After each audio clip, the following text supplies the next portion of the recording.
So we're going to have kind of an interesting final segment today, I think, because you think about this question: how much money does the average person spend in retirement? And the question really for you would be, well, how much will you spend in retirement? So we're going to look at just how much money you may need in retirement and talk about why just saving for retirement is only half the battle. So, Mitch, let's start with spending. According to the Bureau of Labor Statistics, the average retiree spends about $5,000 a month. Some will spend more, some will spend less. But either way, let's dive into what it takes to really create that retirement plan. How do you go about that? Well, that's a big part of it, is understanding what do you need after tax each month to not only keep the lights on and pay the car insurance, but to have a little fun, right? I talk about paychecks and paychecks. There's a component of each in your retirement spending.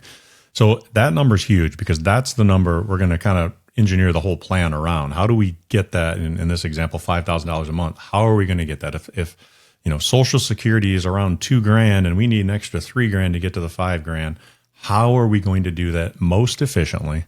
How are we going to account for the fact that $5,000 today is not the same as $5,000 2 years from now or 5 years from now? We have to factor inflation in your retirement planning. You're going to live longer than maybe mom and dad did. We've got better health care and people are living longer than maybe grandpa and grandma did. And, so the old rule of thumb of kind of saving for a certain amount, what's your number? We've talked about this before on the show, and people walking around with a number on their head in commercials. It's not about that. It's about what's that monthly paycheck for you each year, each month that you need the rest of your life. And how are we going to have it so it's set up to go, keep up with inflation? And I think most people would agree Social Security alone isn't going to cut it. And there's, a lot of people are just living on Social Security, but I don't think most people want to just live on Social Security. So planning ahead and having a plan to get your income up to where you want it is key. And so the real question isn't how much do I need to save? It's how much monthly income can my savings generate? And there are better ways to generate that income than maybe people are aware of. And that's probably the biggest reason I think, listen, give us a call and let's look at your situation. What are your income sources and how might we better position that in order to get more money in your pocket each month in retirement? You think about it. Let's say, for example, let's use that $5,000 a month. If I'm going to retire and say, you know what, I just need $5,000 a month. Well, the problem is that $5,000 a month, probably in 5 years, 10 years, 15 years, 20 years, it probably won't be enough, right? Because inflation is going to be a factor. So we need, once you help somebody figure out, here's what your monthly income needs to be right now, you probably have to have a 5 and a 10-year and a 15-year goal. Because of inflation, we need an increasing income level, don't we? We do. We factor all that in. We talk about the 3 phases of retirement. I think this is true for most people. It's the go-go years, the slow-go years, and the no-go years. The go-go years, that first 10 to 15 years of retirement. You retire at 65. Your next 10 years are you're going to have your best health. You're going to be more mobile than you probably are 10 years down the line. You're going to spend more money in those years. It's just a fact of the matter. You can do more. You're probably traveling more if that's a passion.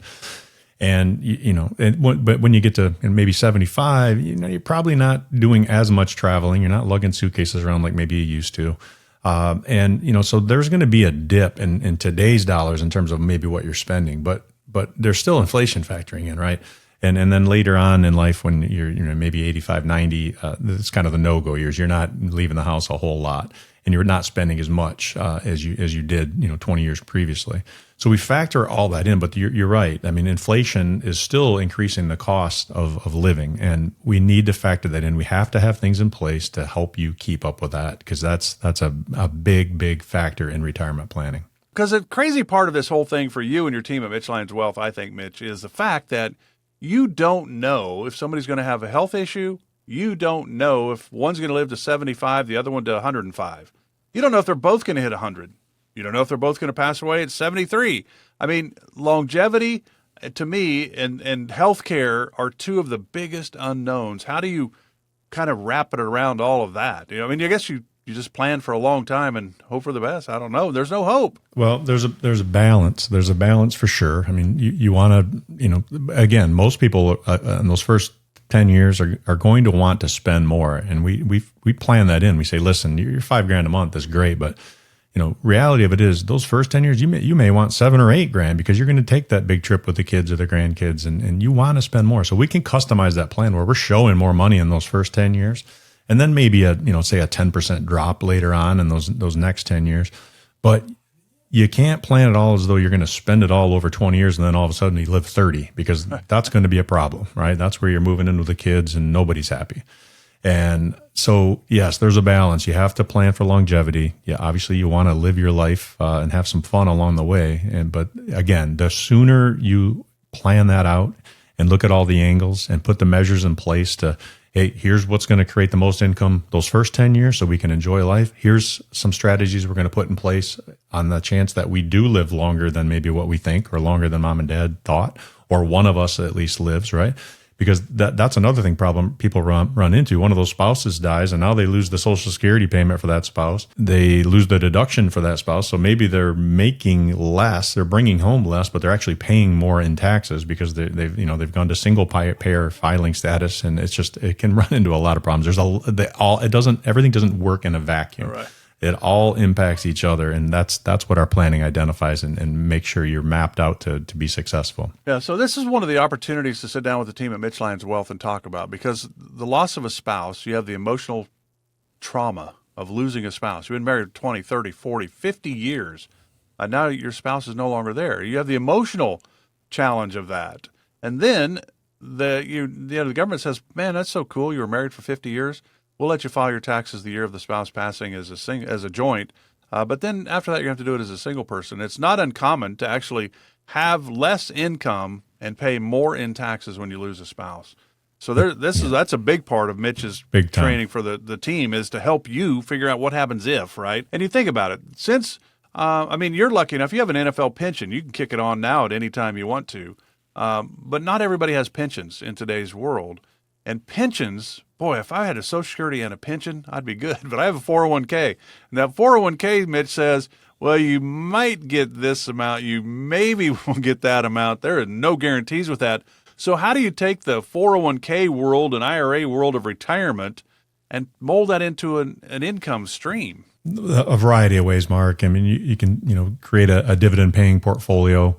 There's income annuities out there, and people hear the word annuity and they're thinking, oh, I hear annuities are bad. Well, annuities are simply a tool in the toolbox, no different than a dividend portfolio or an ETF or a mutual fund. It's just a tool in the toolbox, and it's good for certain jobs. And one of the jobs it's really good for is creating proportionately more retirement income. You can just create a higher amount of income, proportionally more than you could safely take out of a stock bond portfolio. So a lot of times we'll do exactly that. We'll, say you got $1 million IRA, we might take 250 or 300 of that and put it in an income annuity, because it's going to create the income you need, tying up less of your total nest egg, so that the rest of your portfolio, you can be aggressive as you want because you're going to have the income. So that's one way. So we look at all the angles, and again, sometimes it's we're planning to set up income for the first 10 years of retirement. Maybe we're having another annuity, for example, that we're deferring to turn that income on 10 years down the road to give you a boost for inflation, or for a spouse, perhaps, that if there's an age gap, the husband's 10 years older than the wife, that kind of thing. We can put some things in place to protect the spouse who's likely to outlive her spouse. So a lot of things come into that, but yeah, there are tools to create the income sources you need, probably that you're not aware of. Final thing, we talked about, it's not the big number that you need $1 million to retire. You need $2 million to retire. It's the monthly income that we need based on the lifestyle we want. How do you help people maybe take that huge number and then whittle it down to that monthly income, and then how long we can make it last? Well, it starts with a plan, and the plan starts with, where are you now, right? Let's identify, and that's, again, what that first initial call is. Hey, just tell us your situation. Where do you stand now? What do you have in place? As you see it now, what are your needs? And what do you have in place to meet those needs? And if you don't have anything in place, okay, let's dig a little deeper and let's start formulating a plan around that monthly number you're looking to retire on. Again, maybe it's that $5,000 a month thing. All right. What do you have in your 401s? What do you have in Roth? Taxable versus non-taxable accounts. All that's got to be factored in, because, again, that $500,000 IRA you have isn't worth $500,000 to you. You've got a partner on that. It's Uncle Sam, and here's the worst part. Newsflash, you don't know what percentage he owns, and you don't know it until you start taking that money out. We know what rates are today. That's where A lot of times the Roth conversion can make some sense. Hey, we know where we are now. Let's take advantage of the fact that we know where we are now. Take control from Uncle Sam and get him off your account statement so that we can create tax-free dollars in retirement, which can, again, help you with a lot of other things, maybe avoiding IRMA costs down the road and so on and so forth. So it's just really identifying where you are, where you want to be, and what's the most efficient way to get you there.